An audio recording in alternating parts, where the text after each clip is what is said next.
Income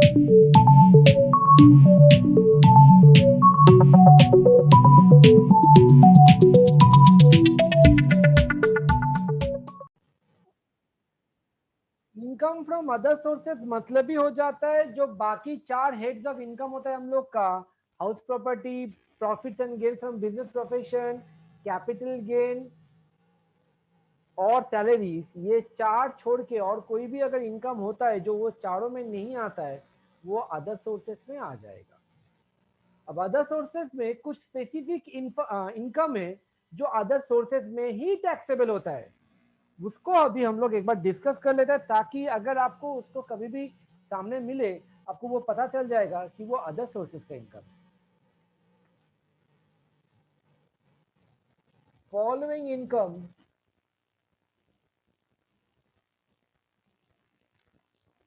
are taxable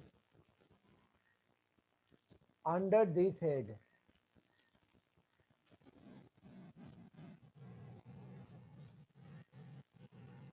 point number A, dividend from foreign company. Sir foreign companies का dividend हम लोग का other sources में आता है, यस। अगर इंडियन कंपनी होता तो वो एग्जेम्पशन होता है, याद रखना, dividend from Indian company is exempted, bracket में लिख देना, dividend from Indian company exempted, ये टैक्सेबल नहीं होता है। Point number B, all sorts of casual income. तो ये कैजुअल इनकम क्या होता है समझा रहा है। कैजुअल इनकम का मतलब होता है जो इनकम आपने बैठे बैठे कमाया है जिसमें आपका कोई एफर्ट नहीं लगा।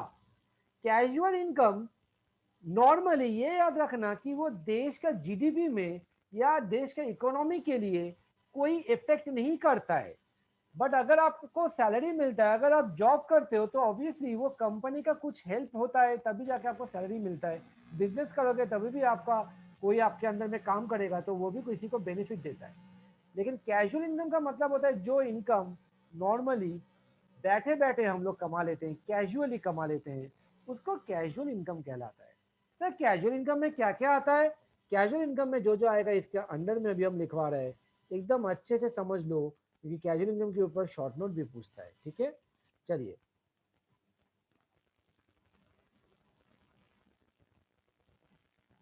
Winnings from lotteries,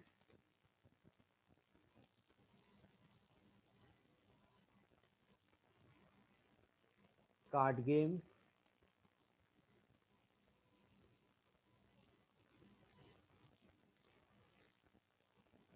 crossword puzzles, जो पेपर में न्यूज़पेपर में देखोगे क्रॉसवर्ड्स आता है तो उसमें अगर प्राइज मनी रहता है तो वो अगर आप जीत जाते हो, मतलब कोई भी गेम, ठीक है। Lotteries, card game, crossword puzzles, races including horse race, car race, तो हम सिर्फ हॉर्स रेस लिखवा रहे हैं,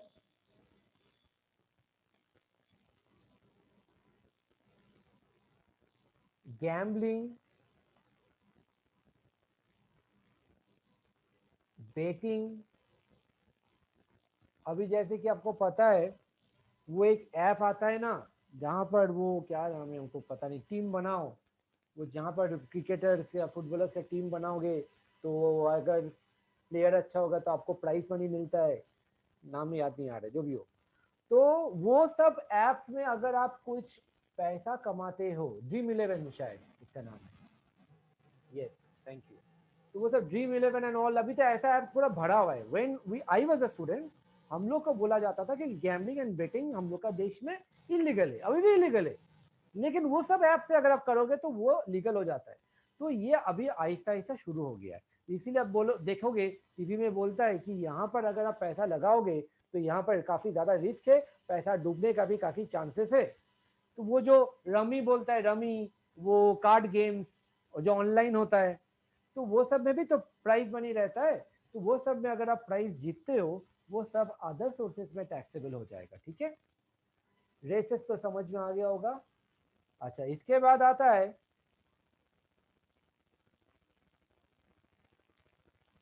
game shows of any kind.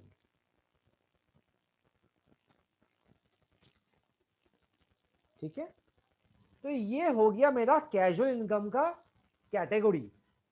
Lotteries के बारे में सोचो, लॉटरी का टिकट खरीदा, घर में बैठे हुए थे, अनएक्सपेक्टेड था, आपने अचानक 10,000 रुपया जीत गया। देखो 10,000, 500, 1,000 ये सब जीतने का चांसेस काफी ज्यादा है, बल्कि 50 लाख, 1 करोड़ ये सब जीतने का चांसेस बहुत बहुत बहुत रेयर है। कभी तो हमने नहीं सुना है कि किसी ने लाख रुपया के ऊपर लॉटरी में जीता है, लेकिन हाँ मेरा जान पहचान का बहुत जन को 10,000, 5,000, 1,000 रुपया लॉटरी टिकट से जीता है खरीद के। तो वो सब प्राइज मनी टोटल पूरा साल में टोटल करके आपका कैजुअल इनकम हो जाएगा, और वो टोटल पूरा अदर सोर्सेज में टैक्सेबल हो जाएगा। समझे? Card games, right, you know, जो अभी बोला, क्रॉसवर्ड पजल, सी के रेस हो गया, गैम्बलिंग, बेटिंग हो गया, game shows of any kind, this is very important. Any kind in the sense TV में, टेलीविजन में कोई भी गेम शोज होता है, बंगाली में होता है दीदी नंबर 1, हिंदी में होता है कौन बनेगा करोड़पति, ऐसा बहुत सारा है। अभी अभी कल से स्टार्ट हुआ खतरों के खिलाड़ी फियर फैक्टर। तो आपको क्या लगता है वो लोग क्या ऐसे ही स्टंटबाजी करने के लिए घूमने गए बाहर में? नो, वो लोग को प्राइज मनी मिलता है। तो वो प्राइज मनी कहां पर जाएगा? वो प्राइज मनी कैजुअल इनकम में जाएगा। समझ में आ रहा है? ये जो रियलिटी शोज होता है, बिग बॉस एंड ऑल, वो सब कैजुअल इनकम के अंदर में चला जाएगा। अगर आपने पैसा जीता तो that will be taxable. Sir कौन बनेगा करोड़पति में कोई अगर 1 करोड़ रुपया जीता है तो वो अदर सोर्सेज में टैक्सेबल होगा? एकदम टैक्सेबल होगा, और उसको कैजुअल इनकम कहलाएगा। कैजुअल इनकम का मतलब समझो, आपने देश का जीडीपी में कोई कंट्रीब्यूशन नहीं किया, आप सिर्फ अपना नॉलेज बेचा, वहां पर नॉलेज था, आपको पैसा मिल गया। केबीसी में लक भी तो है, वो आपका सिलेक्शन होगा, फास्टेस्ट फिंगर फास्ट में आपका नाम आएगा, फिर क्वेश्चंस आपका कैसा आएगा उस हिसाब से थोड़ा लक फैक्टर काम करता है वहां पर। तो यहाँ पर जो भी मैंने यहाँ पर अभी लिखाया है, हर चीज में लक फैक्टर बहुत ज्यादा काम करता है, एफर्ट उतना काम नहीं करता है। तो कैजुअल इनकम वही होता है जहां पर आउटपुट हम लोग का कुछ होता नहीं है, बट इनकम काफी ज्यादा हम लोग कर सकते हैं। गवर्नमेंट क्या बोलता है पता है? गवर्नमेंट बोलते है ये कैजुअल इनकम में सबसे ज्यादा टैक्स लेंगे हम लोग। कितना पता है? फ्लैट 30%। मतलब अगर आपने 1 करोड़ रुपया जीता केबीसी में, 30% काट के आपको पैसा मिलेगा 70 लाख, 30 लाख रुपया काट लिया जाएगा। तो दिस इज द केस, ये सब अदर सोर्सेस में टैक्सेबल हो जाएगा। नेक्स्ट, ये था point number B. Point number C में आ जाओ, गिफ्ट्स टू बी डिस्कस। हम लोग इसको डिस्कस करेंगे थोड़ी देर में।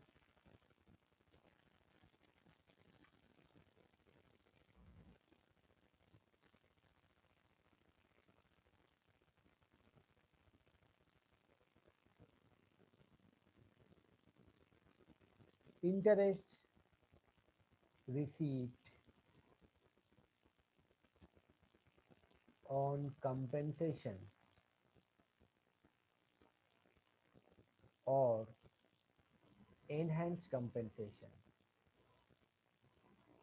ये हम नॉर्मली उतना एक्सप्लेन नहीं करते हैं, बट अभी हम कर दिए क्योंकि ये आजकल काफी ज्यादा मिलने को लगा है सब लोगों को, इसीलिए सो दैट आपको अगर कभी प्रैक्टिकल लाइफ में इसका काम आ जाए तो आपको कभी कंफ्यूजन नहीं होगा। तो ये होता क्या है सर? कंपेंसेशन का मतलब क्या होता है? कोई भी डैमेज हुआ तो वो डैमेज का भरपाई करने के लिए आपको कोई दूसरा पार्टी जिसने आपको डैमेज दिया वो आपको पैसा देता है। ये एक्चुअली क्या होता है, अभी हम लोग का देश में जो लैंड्स होता है ना, जमीन होता है आपका नाम के ऊपर, बहुत पुरखों का बहुत जमीन पड़ा हुआ है गांव में, तो गवर्नमेंट क्या करता है, due to increase population and all, industrialization लाने के लिए गवर्नमेंट ये सब लैंड्स को नॉर्मल पब्लिक से बहुत ही सस्ता में खरीद लेता है, उसको कहलाता है कंपेंसेशन। अब वो कंपेंसेशन देने में अगर देरी किया गवर्नमेंट, तो गवर्नमेंट उसके ऊपर इंटरेस्ट भी देगा आपको। तो वो इंटरेस्ट ऑन कंपेंसेशन वो आपका अदर सोर्सेज में टैक्सेबल हो जाएगा। एनहेंस कंपेंसेशन क्या होता है सर? एनहेंस कंपेंसेशन मतलब क्या हुआ, आपका एक प्लॉट ऑफ लैंड था जिसके लिए गवर्नमेंट ने आपको दिया 2 लाख रुपया, जबकि उसका मार्केट वैल्यू है 25 लाख रुपया। तो 25 लाख रुपया अगर आप मार्केट में बेचता तो आपको 25 लाख रुपया मिलता, लेकिन गवर्नमेंट ने क्या किया, 2 लाख रुपया ही दिया सिर्फ। हाँ, ये पता है कि गवर्नमेंट के पास पावर है, वो आपका लैंड कभी भी ले सकता है और आपको पैसा भी दे सकता है, बट ऐसा मतलब ये नहीं है कि कुछ भी अमाउंट दे देगा, सिर्फ 2 लाख देने से थोड़ी चलेगा। इसलिए आपने क्या किया, कोर्ट में केस किया। कोर्ट में केस किया कि हमको पैसा बहुत ही कम मिला। तो in the main time court में केस चल रहा है, 2 साल के बाद कोर्ट डिसीजन देता है, हाँ 2 लाख रुपया बहुत ही कम होता है, आप बाकी लोग को जिस रेट में पेमेंट किया इसको भी उसी रेट में पेमेंट करो, यानी कि से एग्जाम्पल 15 लाख रुपया आपको देना चाहिए था। 25 लाख का लैंड था, गवर्नमेंट सस्ता में लेता है आप लोगों से, तो 15 लाख रुपया गवर्नमेंट को देना चाहिए था। गवर्नमेंट ने दिया कितना, 2 लाख, शॉर्टेज कितना, 13 लाख। ये जो 2 साल का डिले हुआ 13 लाख रुपया का, इसके ऊपर इंटरेस्ट कैलकुलेशन किया जाएगा। तो इसको कहलाता है एनहेंस कंपेंसेशन। मतलब 2 लाख से 15 लाख हुआ, कितना से बढ़ गया, 13 लाख से बढ़ गया, that is known as enhance compensation. उसके ऊपर अगर कोई इंटरेस्ट होता है वो मेरा अदर सोर्सेस में टैक्सेबल हो जाएगा। ठीक है,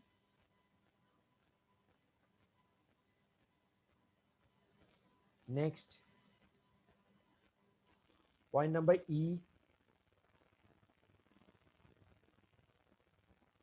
एग्रीकल्चरल इनकम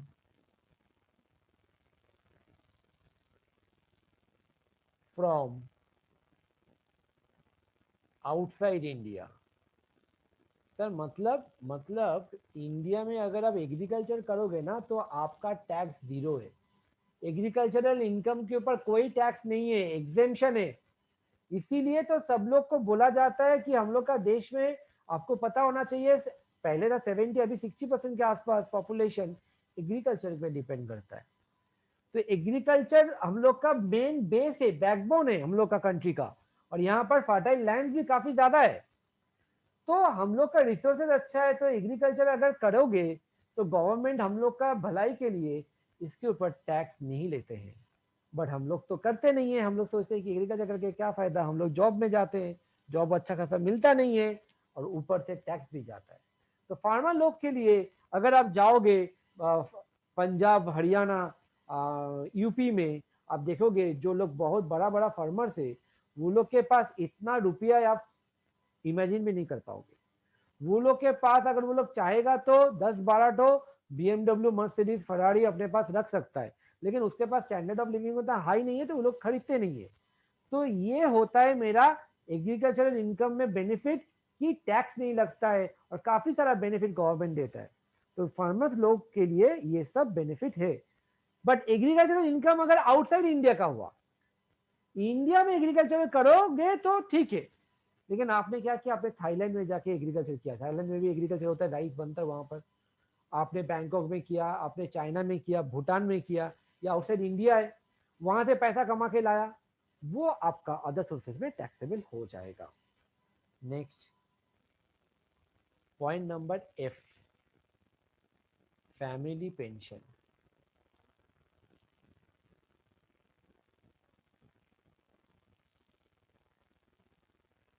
फैमिली पेंशन नाम से समझ में आना चाहिए आपको होता क्या है। सर पेंशन तो आपने सैलरी में समझाए थे, वो था एम्प्लॉय को पेंशन मालिक दे रहा है, और यहाँ पर फैमिली पेंशन, फैमिली पेंशन मतलब फैमिली मेंबर को मिल रहा है। सर पेंशन फैमिली मेंबर को क्यों मिलेगा, हमको नहीं मिलेगा? नहीं मिलेगा, क्योंकि आप पेंशन को लेने के वास्ते अवेलेबल नहीं रहोगे। सर मतलब कहाँ जाएंगे? मतलब अगर एम्प्लॉय का डेथ हो जाता है, मर जाता है, तो उसका फैमिली को जो पेंशन मिलता है उसको फैमिली पेंशन कहलाएगा। समझ में आया बात को? तो प्लीज लिख लो, pension received by the family member after the death of the employee. Please लिख लो, हम नहीं लिखवा रहे, फिर से बता रहा है, pension received by the family member after the death of the employee. तो वो फैमिली मेंबर तो कौन था? हम बोला था सैलरी होने के लिए, सैलरी में टैक्सेबल होने के लिए एम्प्लॉयर एम्प्लॉय रिलेशन होना बहुत जरूरी है। अभी फैमिली मेंबर, वो एम्प्लॉय का से वाइफ को आपने पेंशन दिया, क्या उसका वाइफ आपका एम्प्लॉय है? Is there any employer employee relationship? No, there is no employer employee relationship. तो जो पेंशन आपने उसका फैमिली को दिया, उसका वाइफ को दिया, वो वाइफ का हाथों में सैलरी में टैक्सेबल नहीं होगा, वो वाइफ का हाथों में अदर सोर्सेस में टैक्सेबल होगा। I hope you all are getting the point and the concept behind this things. अब इसके अंदर क्या होगा, देखो ध्यान से क्या बता रहे हैं हम। स्टैंडर्ड डिडक्शन, जो भी पेंशन मिलेगा वहां से कुछ डिडक्शन अवेलेबल है। Standard deduction lower of the following, শুধু 30% বললে হবে না,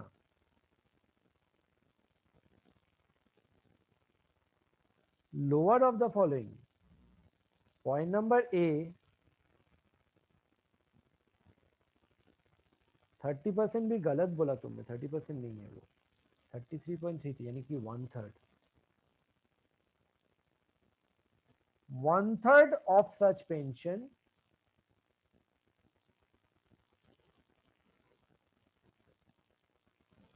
or point number B, 15,000 statutory limit।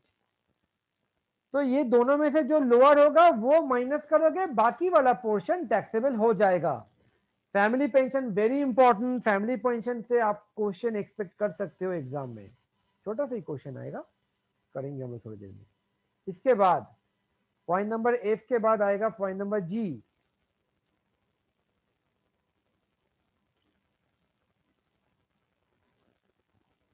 Income from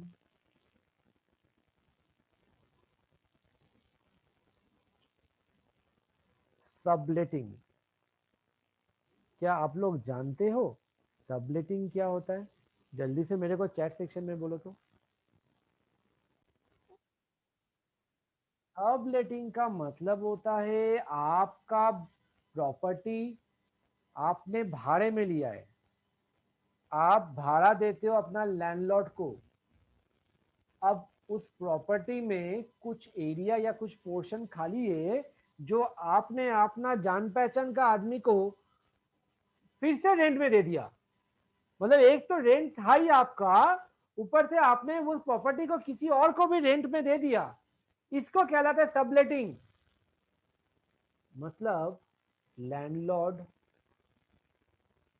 का प्रॉपर्टी है, उसने मिस्टर एक्स को रेंट में दिया, मिस्टर एक्स उसको रेंट देता है। प्रॉपर्टी दिया था, घर दिया था एक्स को, एक्स रेंट दिया लैंडलॉर्ड को। एक्स ने क्या किया, वही प्रॉपर्टी का कुछ पोर्शन मिस्टर वाई को रहने दिया, सबलेट। तो वो सबलेटिंग के लिए एक्स ने वाई से रेंट लिया। ये वाला जो रेंट है इसको कहलाता है इनकम फ्रॉम सबलेटिंग।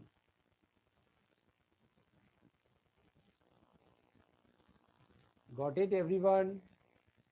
तो ये हाउस प्रॉपर्टी में तो नहीं जाएगा क्योंकि मिस्टर एक्स का खुद का घर नहीं है। हाउस प्रॉपर्टी में टैक्सेबल होने के लिए घर आपका खुद का होना चाहिए। तो ये मिस्टर एक्स का अदर सोर्सेस में टैक्सेबल हो जाएगा। और फिर लैंडलॉर्ड को जो रेंट मिला एक्स ने जो दिया वो उसका खुद का घर है, वो वाला रेंट, ये वाला रेंट हाउस प्रॉपर्टी में आ जाएगा। और ये वाला other sources. Got it everyone? This is known as income from subletting. मत भूलना, प्रैक्टिकल लाइफ के लिए बहुत जरूरी है ये सब कॉन्सेप्ट। आगे बढ़ेंगे, लेकिन आगे बढ़ने से पहले एक नोट लिख लो इसके अंदर में।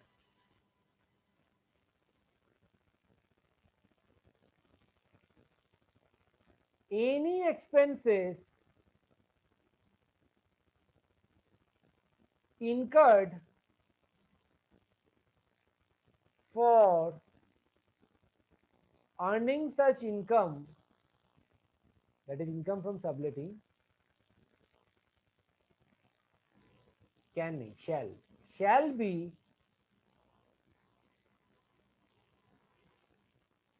allowed as deduction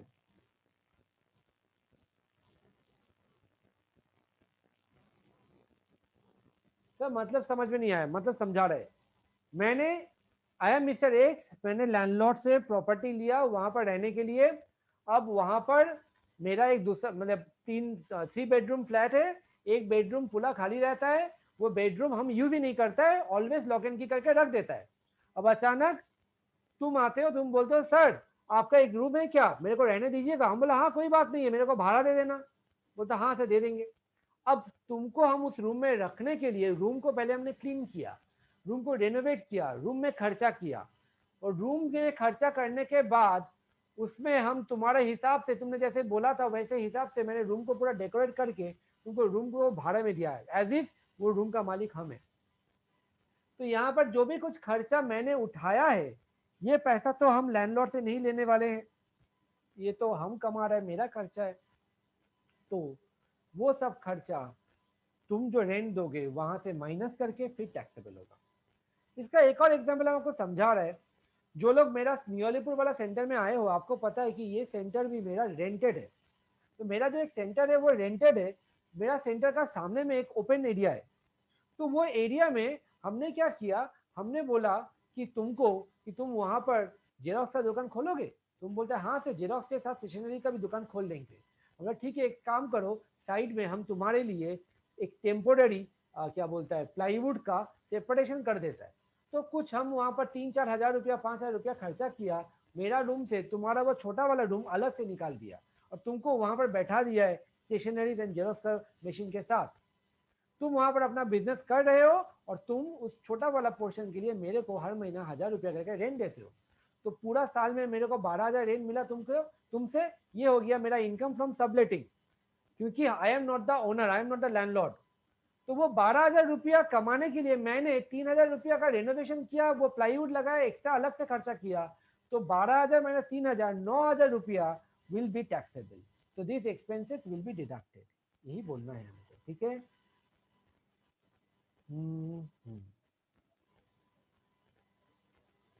ये कौन सा पॉइंट था, ये पॉइंट था G, H,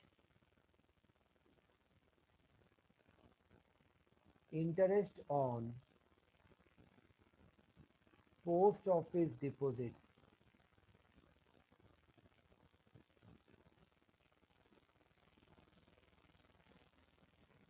slash bank deposits.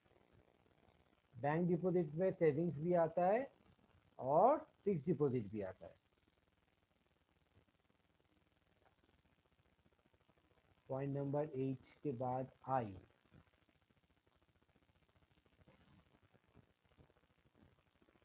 Income from owning and maintaining race horses, जिसको हम शॉर्ट फॉर्म में बोलता है OMRH, owning and maintaining race horses. Sir इसका मतलब हॉर्स रेस, हॉर्स रेस नहीं हो रहा है, रेसिंग नहीं हो रहा है। रेसिंग अगर होता है, रेसिंग करके पैसा कमाते तो वो कैजुअल इनकम में आ जाएगा। ये बोलता है कि आपका बिजनेस है जो रेस में जो घोड़ा भागता है, वो घोड़ा का बिजनेस है आपका। मतलब वो घोड़ा को आप ओन करते हो और उसको मेंटेन करते हो, स्टेबल होता है आपके पास, या और वो घोड़ा के पीछे खर्चा होता है। आपको पता होना चाहिए ये सब घोड़ा का एक्सपेंस प्राइस काफी ज्यादा होता है, और उसका मेंटेनेंस में महीने में 5-10 लाख रुपया खर्चा हो जाता है। तो वो आपका बिजनेस है कि रेस में जो घोड़ा भागता है उसका ओनिंग एंड मेंटेनिंग आप करते हो, और जो लोग रेसिंग करवाता है वो आपसे वो घोड़ा को भाड़े में लेता है और आपको रेंट देता है। तो ये हो गया आपका business, owning and maintaining race horses. तो ये मेरा अदर सोर्सेज में टैक्सेबल हो जाएगा। और क्या आ सकता है, देखो ये तो बहुत सारा चीज इंपॉर्टेंट आइटम को करवा रहे। HIJ, रेम्यूनरेशन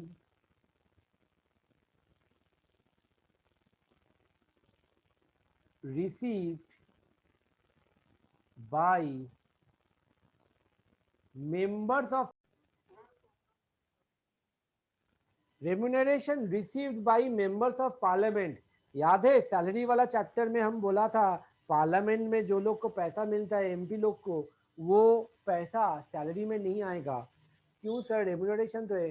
बिकॉज गवर्नमेंट आपका एम्प्लॉयर नहीं है, आप जनता का एम्प्लॉय हो, जनता आपका एम्प्लॉयर है।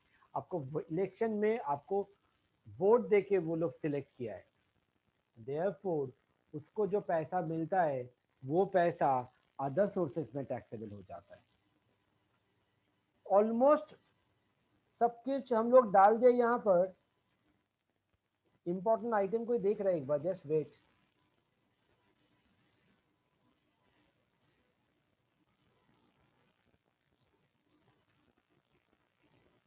रेंट फ्रॉम वैकेंट लैंड, ये हाउस प्रॉपर्टी में भी डिस्कस हुआ था, फिर भी आपको समझा दे रहा है एक बार। वैकेंट लैंड देख के स्टूडेंट को लगेगा ये हाउस प्रॉपर्टी में टैक्सेबल होगा, क्योंकि वहां पर बोलेगा कि वो प्रॉपर्टी है उसका, एक प्रॉपर्टी, क्या प्रॉपर्टी है, ओपन लैंड है, तो उसमें उसको रेंट मिला। चैप्टर का नाम है हाउस प्रॉपर्टी, हाउस होना जरूरी है, नहीं तो वो हाउस प्रॉपर्टी में नहीं जाएगा। तो सर उस रेंट फ्रॉम वैकेंट लैंड कहाँ जाएगा, अदर सोर्सेस में जाएगा।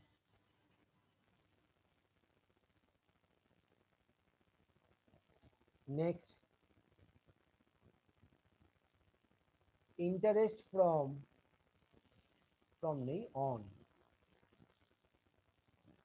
इंटरेस्ट ऑन सिक्योरिटीज, डिबेंचर्स, ये सब मेरा अदर सोर्सेस वाला इनकम होता है। लास्ट, लास्ट नहीं, second last, stipend received by training. जानते हो ये क्या होता है, स्टाइपेंड क्या होता है? जब आप ट्रेनिंग पीरियड में रहते हो, कोई जॉब ज्वाइन करते हो या कोई ऑफिस में जाते हो ट्रेनिंग करने के लिए, तो आपको बेसिक एक नॉमिनल अमाउंट ऑफ मनी दिया जाता है। जैसे कि सीए में स्टाइपेंड 2,000 रुपया दिया जाता है प्रति महीना, स्टार्टिंग वाला, फिर 3,000 तक पहुंचता है, ये मिनिमम। तो ये जो ट्रेनी लोग को स्टाइपेंड मिला, क्या उसको वो सैलरी बोल सकते हैं? नो, वो उसका सैलरी नहीं हो सकता है, बिकॉज आप जहां पर ट्रेनिंग ले रहे हो वो बंदा आपका एम्प्लॉयर नहीं है, एम्प्लॉय एम्प्लॉय रिलेशनशिप हुआ नहीं अभी, वो ट्रेनर है। He is giving that particular company is giving you trainings, so therefore that particular company is your trainer. So stipend received from a trainer or by the trainee will be regarded as other sources. Last point, income from undisclosed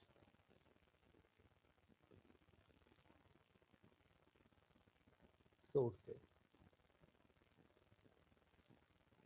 इसका मतलब समझना बहुत जरूरी है, इसलिए last में लिखा है मैंने इसको।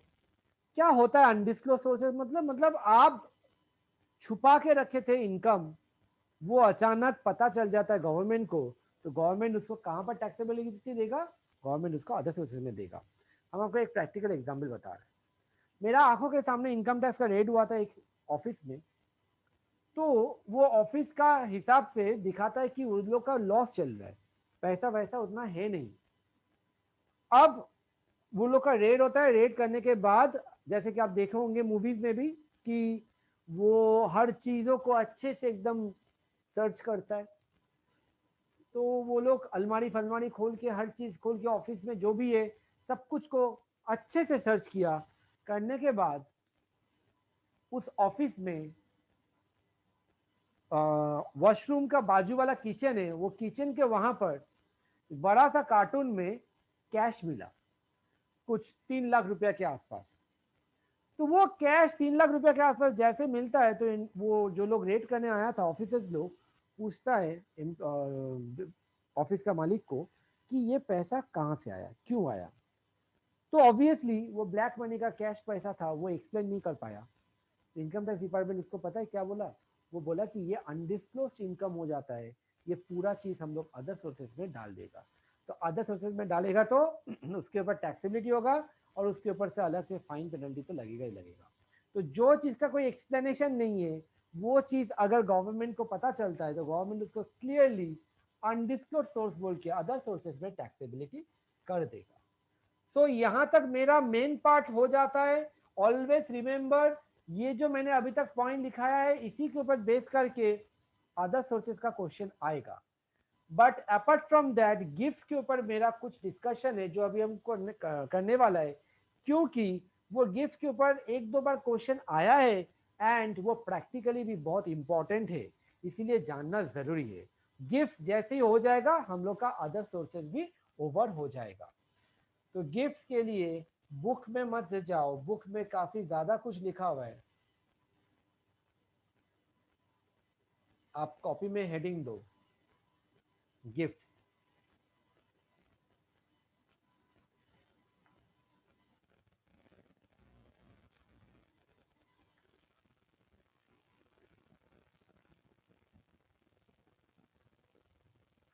Gifts can be of two types. It's three types, sorry.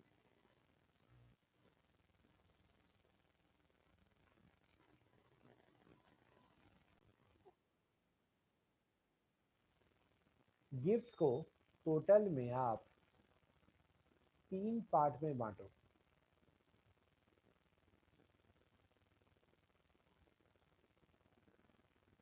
Cash gift,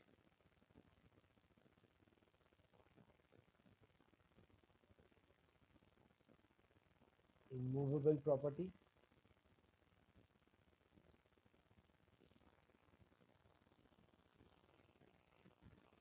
movable property.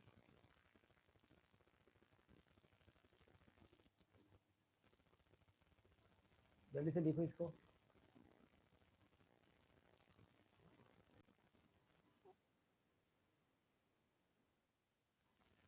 Cash gift अगर total received during the period, during the year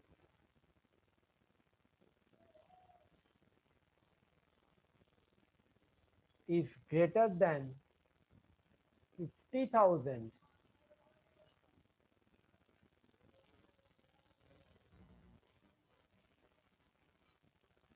the whole amount shall be taxable। Sir समझ में नहीं आया। Simple है, देखो आपको birthday में या आपका शादी ब्याह में कैश गिफ्ट मिला लिफाफे में, तो शादी ब्याह के बारे में अभी मत बोलो, नॉर्मली सोचो। आपको कोई गिफ्ट मिला 1,000 रुपया का, टैक्सेबल होगा? No.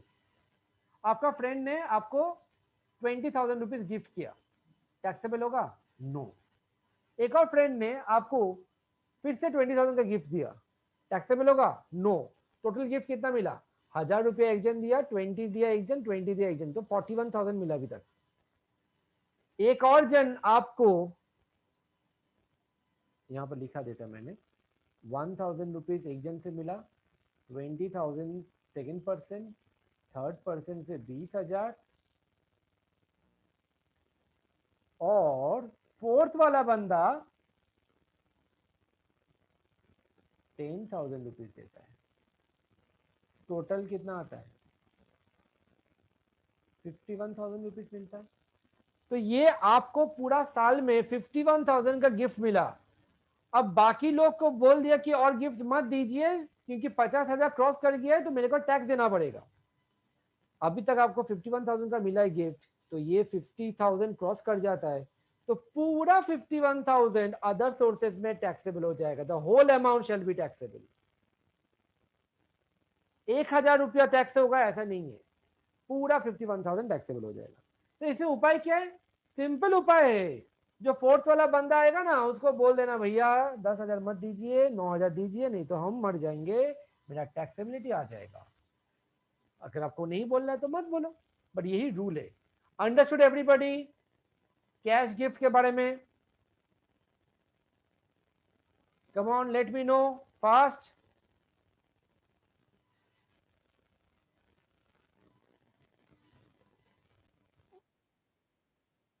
Immovable property, movable property में दो दो केस आता है।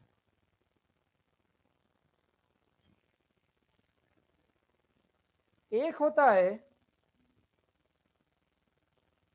विदाउट कंसिडरेशन,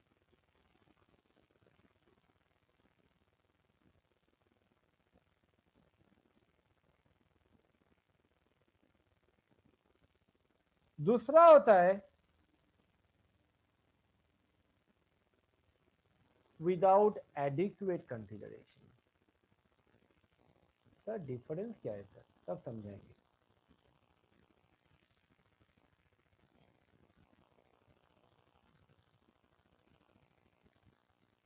विदाउट कंसिडरेशन मतलब पूरा पूरी free of cost. Sir immovable property में क्या आता है, ऑब्वियसली लैंड आएगा, बिल्डिंग आएगा। तो ये सब चीज अगर आपको कोई गिफ्ट करता है without consideration, free of cost, ये टैक्सेबल होगा, taxable if stamp duty value, SDV। तो ये क्या होता है समझाएंगे। If stamp duty value is greater than 50,000।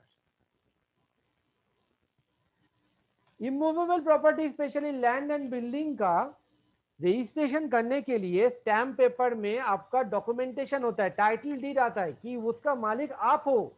वो डॉक्यूमेंट अगर आपके पास नहीं रहेगा तो आप मालिक नहीं बन पाओगे।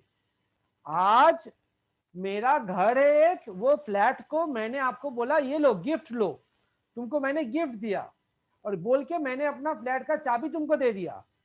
तुम तो बहुत खुश हो जाता है, तुम फेसबुक में डाल देता है कि सर ने मेरे को अपना फ्लैट गिफ्ट दिया क्योंकि मेरे को 100/100 टैक्स में मिला था।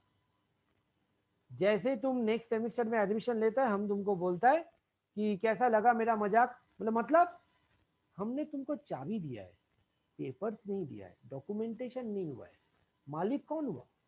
सर चाबी मिला तो हम ही रह पाएंगे, क्यों हम लॉक चेंज कर दिया तो लीगल ओनर अभी भी हम है।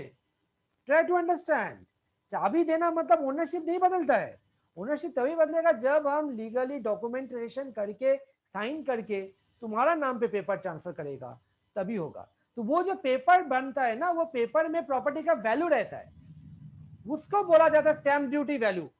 Understood everyone? तो हर एक इमूवेबल प्रॉपर्टी का स्टैम्प ड्यूटी वैल्यू होता है, जिसका वैल्यू 50,000 के ऊपर अगर होगा तभी आपका टैक्सेबल होगा। 20-30 हजार का चीज अगर होता है तो that will not be taxable. Okay sir. Next वाला बोलता है without adequate consideration. What does it means? This means आपने पैसा तो दिया है, आपको प्रॉपर्टी दिया गिफ्ट में और बदले में आपसे पैसा भी लिया है, लेकिन पूरा पैसा नहीं लिया। बोलता है सुनो ये प्रॉपर्टी का वैल्यू है 10 लाख रुपया, हम तुमको गिफ्ट दे रहे हैं, लेकिन बदले में तुम मेरे को 1 रुपया दो एज अ शगुन। तुम बोलता है ओके सर, तो तुमने कितना दिया? 1 रुपया। प्रॉपर्टी का वैल्यू कितना? 10 लाख। तो एक्स्ट्रा कितना हो गया बेनिफिट तुम्हारा? 9,99,999 रुपीज। ये बेनिफिट आपको मिला, ये आपको गिफ्ट हुआ, तो ये टैक्सेबल हो जाएगा। तो इसी को कहलाता है विदाउट एडिक्वेट कंसिडरेशन। इसमें टैक्सेबल तभी होगा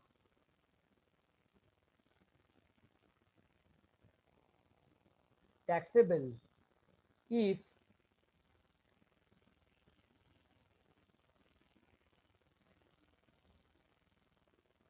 stamp duty value minus consideration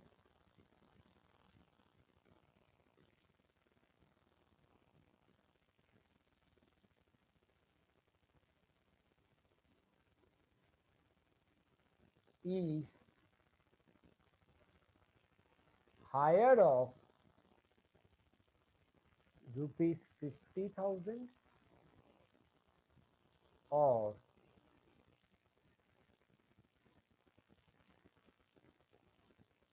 10% of the consideration। पूरा समझाएंगे, नथिंग टू वरी। एग्जाम में क्वेश्चन आएगा तो स्ट्रेट फॉरवर्ड क्वेश्चन आएगा। क्या हो रहा है इसके बारे में समझो। Without adequate consideration, let me explain this thing with the help of an example। Stamp duty value of the property 10 lakhs,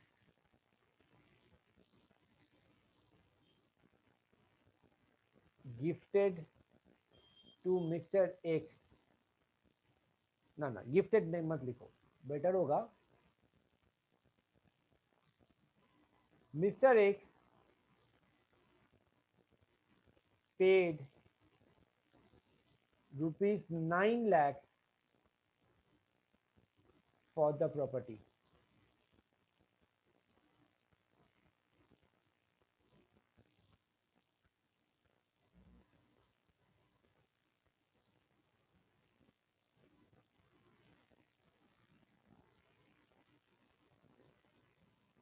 Can the above transaction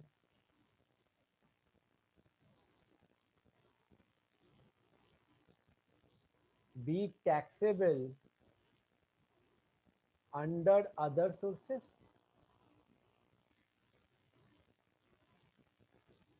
10 lakh का प्रॉपर्टी है, आपने 9 लाख रुपया दिया, stamp duty value 10 lakh, consideration 9 lakh, difference कितना है 1 लाख।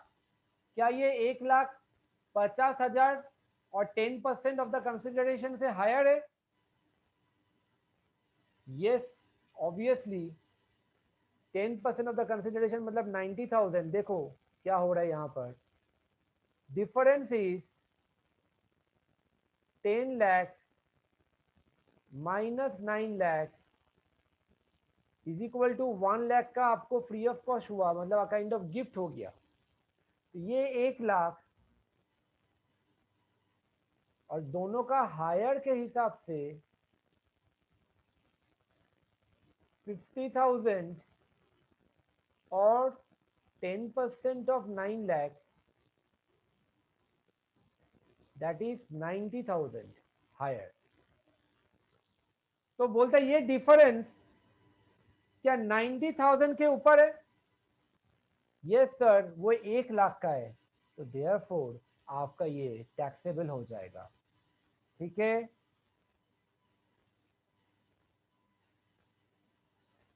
कितने का taxable होगा? जितने का आपने शॉर्ट पेमेंट किया उतने का टैक्सेबल होगा। 1 lakh will be taxable.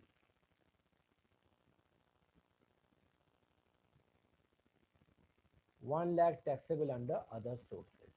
Everybody please go through and let me know understood or not.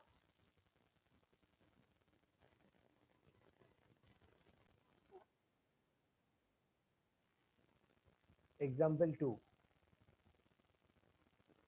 Stamp duty value of the property 3 lakh,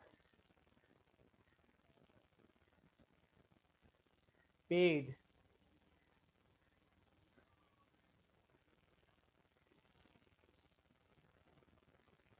2,90,000. Solution: maximum excess shall be higher of rupees 50,000 or 10% of 2,90,000, that is 29,000, is equal to 50,000 का difference अगर cross कर जाता है तो other sources में taxable होगा।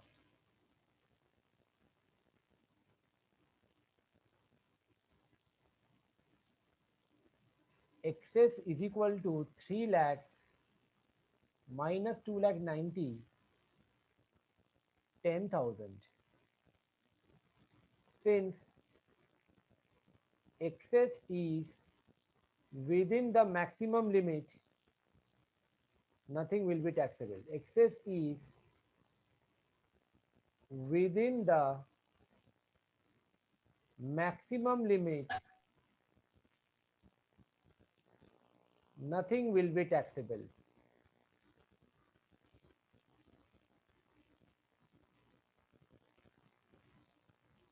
Got it, everyone?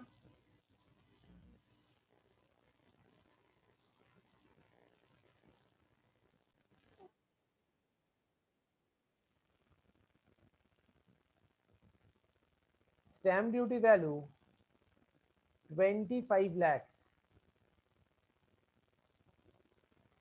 price paid 20 lakhs, solution max excess shall be higher of rupees 50,000 और 10% of 20 lakh, that is 2 lakh rupees. 2 lakh का अगर डिफरेंस होता है या उसके अंदर में डिफरेंस होता है तो nothing will be taxable. In this case excess आता है मेरा 25 माइनस 20 5 लाख का, which is more than the limit of 2 lakh, therefore this 5 lakh fully taxable. सिर्फ 5 लाख टैक्सेबल होगा। 20 लाख तो आपने पेमेंट किया ही है, तो 20 लाख के ऊपर क्यों टैक्स करोगे? 5 लाख के ऊपर टैक्स होगा। Fully taxable under other sources. 2 and 3 वाला एग्जांपल क्लियर है सबको? जाएगा। मूवेबल प्रॉपर्टी में सेम चीज होगा, just like immovable.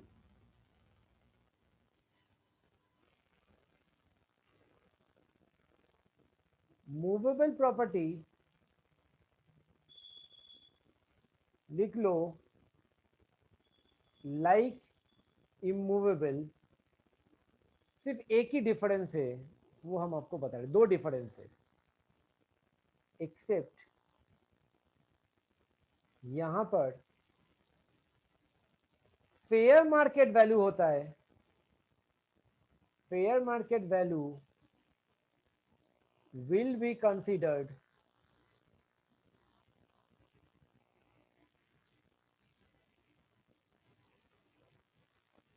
instead of stamp duty value. Instead of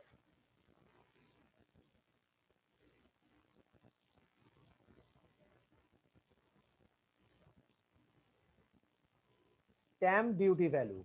stamp duty value सिर्फ इमूवेबल प्रॉपर्टी का ही होता है, और बाकी जो मूवेबल होता है उसका फेयर मार्केट वैल्यू लिया जाता है। और क्या पॉइंट होता है? Point number B,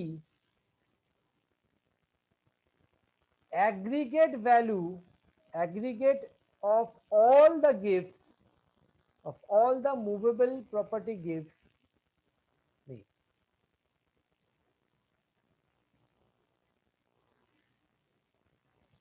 aggregate of all the gifts shall be taken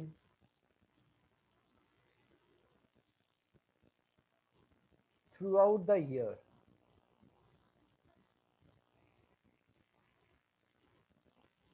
मतलब इमूवेबल प्रॉपर्टी में एक एक प्रॉपर्टी का अलग अलग वैल्यूएशन के हिसाब से लिया जाता है। आपको एक बिल्डिंग मिला, वो बिल्डिंग का स्टैम्प ड्यूटी वैल्यू कितना है और आपने कितना दिया, अगर वो 50,000 या 10% ऑफ द प्राइस के ऊपर हो जाता है तो वो टैक्सेबल हो जाएगा। फिर एक और प्रॉपर्टी मिला, उसका भी वैसा कैलकुलेशन, मतलब पर इंसिडेंस, पर गिफ्ट। मूवेबल प्रॉपर्टी में पूरा साल में आपको टोटल गिफ्ट कितना मिला, किसी से गोल्ड मिला, किसी के ज्वेलरी, किसी के इयररिंग मिला, किसी से नेकलेस मिला, किसी से फिंगरिंग मिला, ये टोटल लिया जाता है। और टोटल करके ड्राइंग, पेंटिंग सब कुछ मिला के लिया जाता है। से एग्जांपल दे दे रहा है, एक इजी होगा। ड्राइंग्स मिला आपको, ये फेयर मार्केट वैल्यू 1 लाख रुपया। ज्वेलरी मिला आपको 3 लाख रुपया, पूरा साल। हाँ,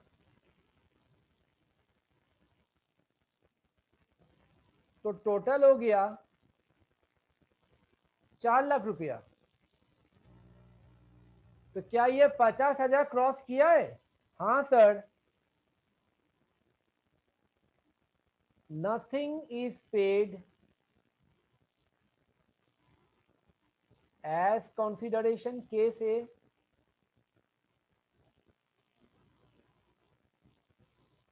case B, rupees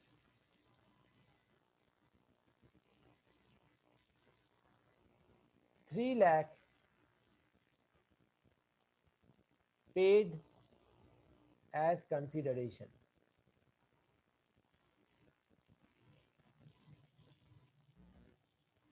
Solution. Case A, कुछ भी पेमेंट नहीं किया तो 4 लाख का आपको बेनिफिट मिला, बोलता है अगर आपका इनएडुकेट कंसिडरेशन है वो पूरा, सॉरी ये विदाउट कंसिडरेशन, विदाउट कंसिडरेशन 50,000 के ऊपर होगा तो fully taxable 4 lakh under other sources, fully taxable. Case B 4 lakh minus 3 lakh is equal to 1 lakh. यहां पर वो जो 10% वाला था ना, वो 10% नहीं है, सिर्फ 50,000 ही देखना है. विच इज मोर देन 50,000.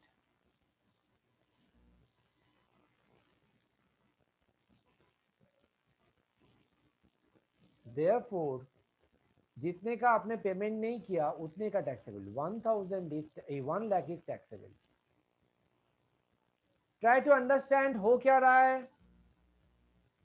यहां पर मैंने बोला था 5 लाख और 10% ऑफ कंसिडरेशन, इसके लिए मूवेबल के लिए सिर्फ 50,000 होगा, 10% ऑफ द कंसिडरेशन नहीं होगा. लिख लो प्लीज ये एग्जाम्पल को, तो पूरा क्लियर हो जाएगा. नीचे में नोट देके हम लिखा दे रहे हैं आपको, बेटर होगा. Note, in case of inadequate consideration,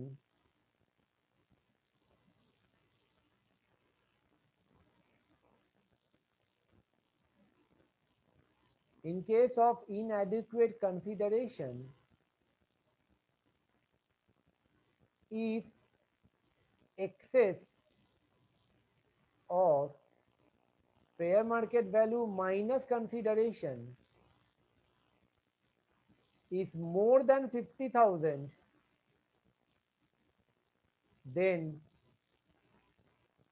excess shall be taxable. किसके लिए? मूवेबल प्रॉपर्टी के लिए. क्लियर है सबको? समझ में आ गया?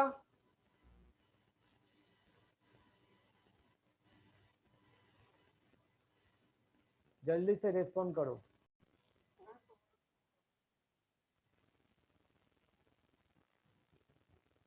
Exceptions.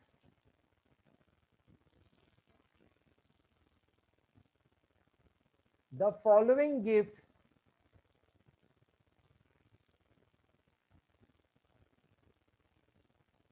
shall not be taxable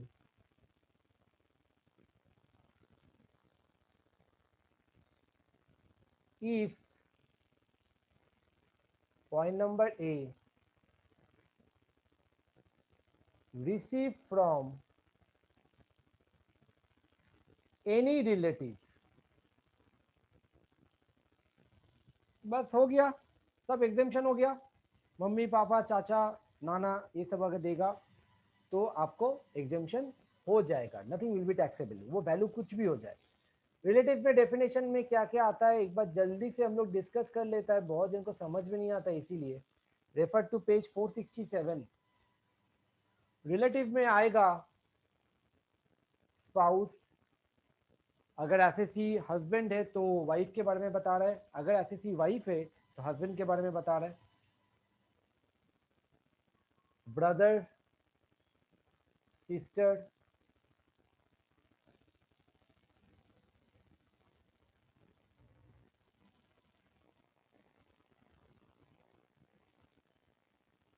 brother sister. Sir आपने एक बार लिखा है of the spouse.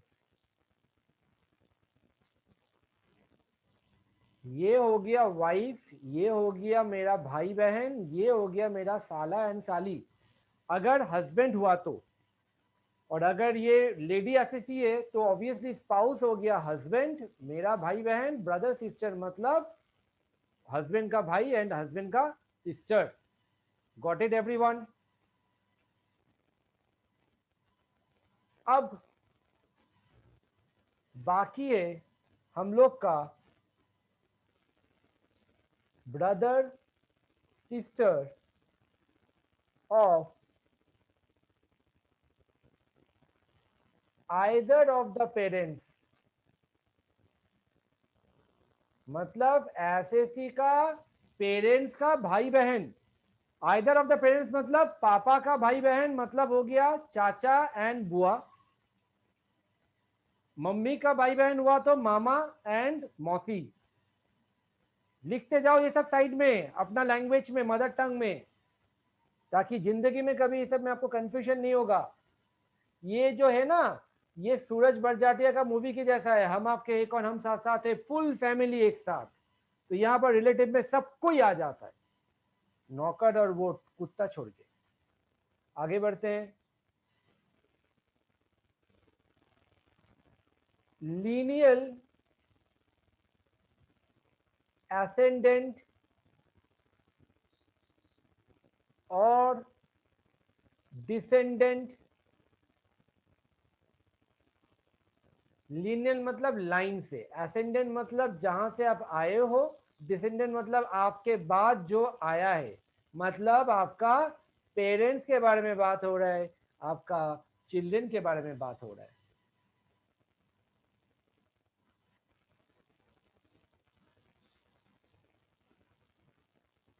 Lineal ascendant descendant of the spouse, मतलब सास ससुर भी इंक्लूड हो जाता है यहां पर। बोला था ना मैंने आपको, everyone will come under this. और लास्ट केस,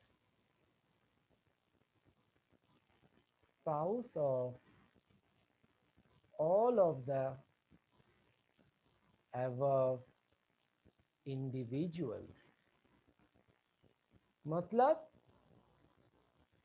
ब्रदर सिस्टर, भाई एवं एंड बहन, ब्रदर सिस्टर, उसका स्पाउस भी इंक्लूड हो जाता है।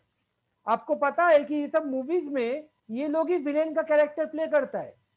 भाई अच्छा होता है, भाई का वाइफ बुरा होता है, बहन अच्छा होता है, बहन का जो हस्बैंड है वो बुरा होता है। तो इसीलिए इसको लास्ट में डाला गया, ऐसे आपको याद रखना है। ये सब एग्जाम्पल्स देके समझा रहे सो दैट आपका एकदम याद हो जाए ये सब चीज। याद रखना, हम आपके है कौन, हम साथ साथी का एग्जाम्पल, सबको इंक्लूड हो जाता है, नौकर चाकर कुत्ता छोड़ के। Got it everybody? Please revise. Relatives ये लोग हो जाता है, और ये लोग से अगर कोई भी गिफ्ट मिलता है तो nothing will be taxable. Is this clear everybody? Relative से कोई भी गिफ्ट मिला तो वो मेरा एग्जेम्पशन हो जाएगा। ऊपर पॉइंट नंबर ए में डिस्कस हो गया मेरा। पॉइंट नंबर बी में बोलता है received on the occasion of marriage. SSC का शादी ब्याह में गिफ्ट मिला, कोई भी दे दे, बस एक और गिफ्ट मिलने का जो मेरा इवेंट था वो भी कवर हो जाता है, तो सब एग्जेम्पशन हो जाएगा। लेकिन याद रखिएगा, यहां पर एम्प्लॉयर अगर गिफ्ट देता है तो वो सैलरी में टैक्सेबल हो जाता है, अदर सोर्सेज में भले वो एग्जेम्पशन हो जाए। समझाया था आपको। Moving on, point number C, under a will और इनहेरिटेंस। विल तो पता है ना आपको, वसीयत जिसको बोला जाता है। किसी का डेथ हो जाने के बाद कोई अपना प्रॉपर्टी छोड़ के जाता है आपका नाम के ऊपर। आप एकदम सादा सीधा इंसान थे, अचानक आपके पास न्यूज आता है कि आपका कोई दूर का रिश्तेदार, बचपन में आपको देखा था, आपको बहुत पसंद करता था, उसके साथ आपका कोई कांटेक्ट नहीं था, वो मर जाता है और आपके नाम पे 100 करोड़ रुपया छोड़ के जाता है। तो ये आपका प्रॉपर्टी हो जाएगा और आपको इसके ऊपर कोई टैक्सेबिलिटी नहीं होगा। Getting me? Point number D,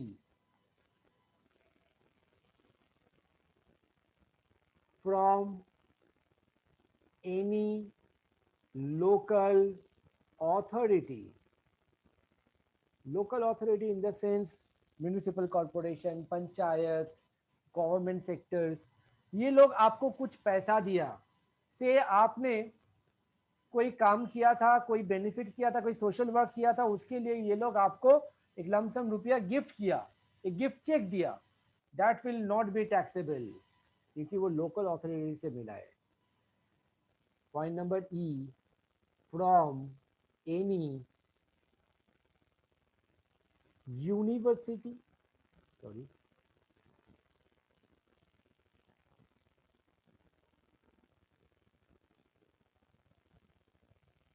educational institution,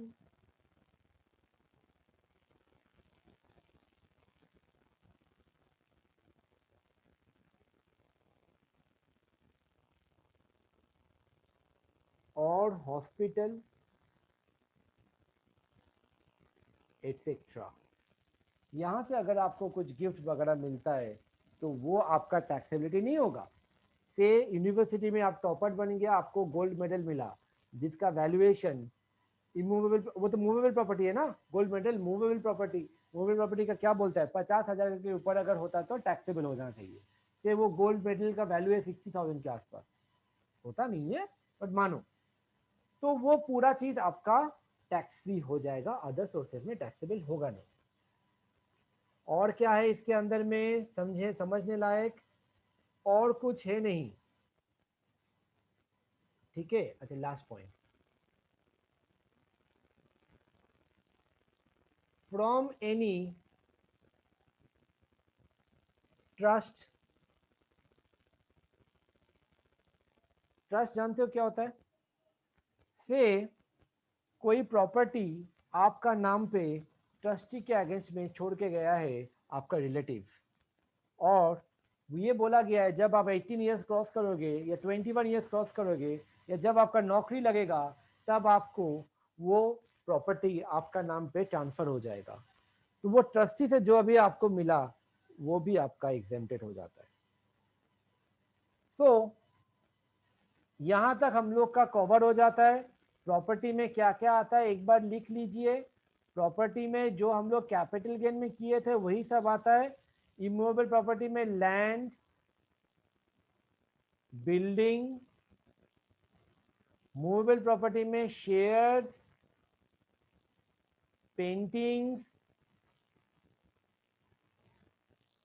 drawings, archaeological corrections,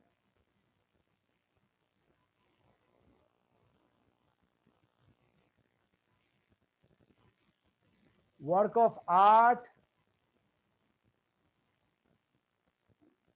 jewellery, bullions. Bullions जानते हो क्या होता है, गोल्ड बार्स, गोल्ड कॉइन्स, उसको बुलियंस बोलता है, एक्सेट्रा. वर्क ऑफ आर्ट, ये सब प्रॉपर्टी के अंदर आ जाएगा.